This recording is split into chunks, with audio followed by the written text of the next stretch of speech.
आइए बच्चों बात कर लेते हैं about the treatment of accumulated profits and losses.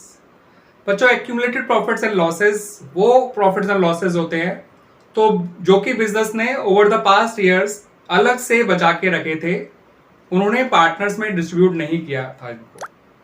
तो accumulated profits and losses are those profits and losses which have been retained by the firm, ठीक है, and not distributed earlier. Example of accumulated profit and losses में आप ले सकते हैं profit and loss account का credit balance, उसके अलावा जनरल रिजर्व ले सकते हैं। ये सब प्रॉफिट्स की बात कर रहा हूं मैं पहले बच्चों। प्रॉफिट एंड लॉस अकाउंट का credit balance, general reserve, contingency reserve, workman compensation reserve, investment fluctuation reserve, ये सब तो एग्जाम्पल हो गए ऑफ एक्यूमुलेटेड प्रॉफिट्स। बात करें एक्यूमुलेटेड लॉसेस की तो प्रॉफिट एंड लॉस अकाउंट का डेबिट बैलेंस या फिर एडवर्टाइजमेंट सस्पेंस, ठीक है, या फिर डेफर्ड रेवेन्यू एक्सपेंडिचर, ये सब हमारे एक्यूमुलेटेड लॉसेस की कैटेगरी में आते हैं। ठीक है बच्चों, तो अगर पार्टनर्स अपना प्रॉफिट शेयरिंग रेशियो चेंज कर रहे हैं और आपको क्वेश्चन में कोई इंफॉर्मेशन नहीं दे रखी है इनके बारे में, तो बेटर यही होता है कि इनको डिस्ट्रीब्यूट कर दिया जाए among the partners in their old ratio. ठीक है बच्चों, तो अगर इनके बारे में कोई इंफॉर्मेशन नहीं है इन द क्वेश्चन, तो it's better to distribute them among the partners in the old ratio. अगर प्रॉफिट एंड लॉस अकाउंट का सपोज आपको क्रेडिट बैलेंस दे रखा है, तो जब आप इसे पार्टनर में डिस्ट्रीब्यूट करेंगे तो profit and loss account debit हो जाएगा और पार्टनर्स के कैपिटल या करंट अकाउंट क्रेडिट हो जाएंगे in their old ratio. Same is the entry for general reserve, contingency reserve. अब मैं इन्वेस्टमेंट फ्लक्चुएशन रिजर्व और वर्कमैन कंपनसेशन रिजर्व के बारे में अभी बात नहीं करूंगा। ये दोनों एक स्पेसिफिक रिजर्व हैं, इनसे रिलेटेड हमें पॉइंट्स चेक करने होते हैं। For example workman compensation reserve को बांटते समय हमें देखना होगा कि क्या उसके अगेंस्ट कोई क्लेम है या नहीं है, और अगर क्लेम है तो कितना है। Same for investment fluctuation reserve, इसे बांटते समय हमें देखना होगा कि क्या इन्वेस्टमेंट में कोई फॉल आया है या राइज आया है या कोई चेंज नहीं आया, और अगर फॉल या राइज आया है तो कितना आया है। तो उनके बारे में मैं स्पेसिफिकली अलग से बात करूंगा। अभी मैं बात कर रहा हूं about general reserve, profit and loss account credit balance and contingency reserve. तो ये बैलेंसेस अगर आपको क्वेश्चन में गिवन होंगे एंड क्वेश्चन साइलेंट होगा अबाउट देयर ट्रीटमेंट, या फिर क्वेश्चन में साफ कर रखा होगा कि इनको डिस्ट्रीब्यूट कर दीजिए अमंग द पार्टनर्स। ठीक है बच्चों, तो कह रखा है डिस्ट्रीब्यूट कर दो तो भी डिस्ट्रीब्यूट कर दीजिएगा अमंग द पार्टनर्स। अगर क्वेश्चन साइलेंट है, इंफॉर्मेशन गिवन नहीं है, तो भी डिस्ट्रीब्यूट कर दीजिएगा अमंग द एग्जिस्टिंग पार्टनर्स। ठीक है बच्चों, ऐसा ही कुछ काम आपको एक्यूमुलेटेड लॉसेस के लिए करना है, यानी प्रॉफिट एंड लॉस अकाउंट के डेबिट बैलेंस के लिए या फिर एडजस्टमेंट सस्पेंस के लिए।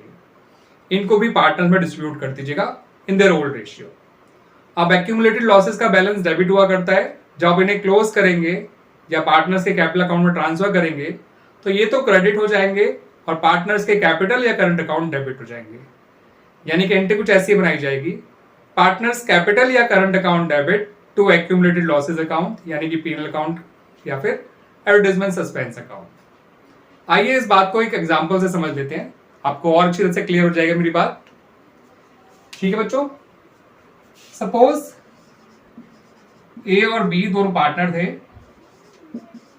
उन्होंने अपना प्रॉफिट शेयरिंग रेशियो जो कि पहले 3:2 था उसे बाद में 2:1 कर लिया। It's their old ratio and it's their new ratio.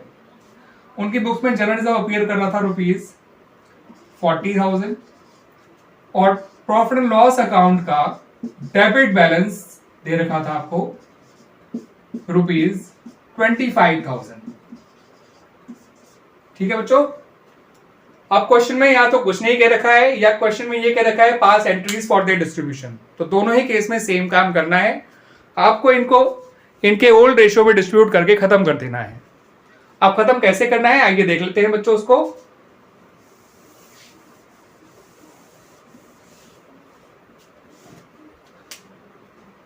तो जनरल रिजर्व तो क्रेडिट बैलेंस है, जब आप इसे डिस्ट्रीब्यूट करेंगे तो जनरल रिजर्व अकाउंट डेबिट हो जाएगा और ए और बी दोनों क्रेडिट हो जाएंगे इन देयर ओल्ड रेशियो जो कि 3:2 है। तो जनरल रिजर्व अकाउंट डेबिट हो जाएगा, ए और बी के कैपिटल अकाउंट क्रेडिट हो जाएंगे। 40,000 था, बांटेंगे तो 24,000 और 16,000 आ जाएगा। Being general reserve distributed in old ratio, अगर नरेशन लिखनी है तो आप ये नरेशन लिखिएगा। ठीक है बच्चों। और profit and loss debit balance को जब राइट ऑफ करेंगे या डिस्ट्रीब्यूट करेंगे तो पार्टनर्स के कैपिटल अकाउंट डेबिट हो जाएंगे और लॉस खुद क्रेडिट हो जाएगा। एंट्री बनेगी A is capital account debit, B is capital account debit to profit and loss account. ये था ₹25,000। 3:2 के रेशियो में बांटेगा, 2:1 में नहीं।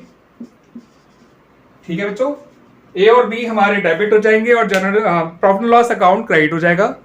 यहां लिख दीजिएगा being profit and loss account debit balance written off from the books, ठीक है, in the old ratio of A and B. Narration लिखनी जरूरी होती है, बाकी जो आप कर रहे हो बस वही आपको लिखना है, कोई आपके लिए स्पेशली कुछ ऐसा अलग से याद नहीं करना होता है इसके लिए। क्लियर बच्चों?